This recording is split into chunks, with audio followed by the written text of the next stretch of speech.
ভাষা দিবস 21শে ফেব্রুয়ারি। আমার এসে আপনার সাথে কথা বলে যেটা খুব ভালো লাগলো যে শুধু ভাষা দিবস নয়, মাতৃভাষা দিবস।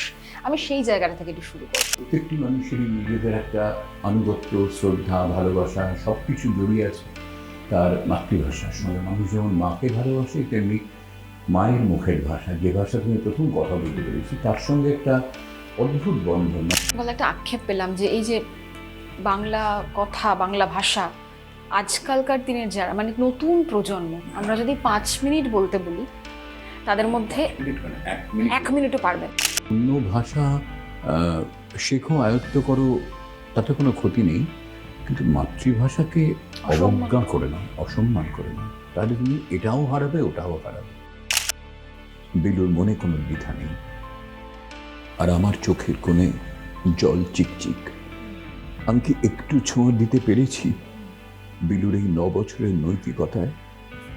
নাকি কোনোভাবে আজ এমনি এমনি আমার বিলু মা হিসেবে আমাকে জিতিয়ে দিয়েছে আবার, আর জিতিয়ে দিয়েছে আমার শত শতাব্দীর বুড়ি বাংলা মাকেও। আন্তর্জাতিক মাতৃভাষা দিবসে দেখুন বিশেষ অনুষ্ঠান অমর 21-এ। আলাপচারিতায় সতীনাথ মুখোপাধ্যায়। আজ বিকেল 5:30টায়।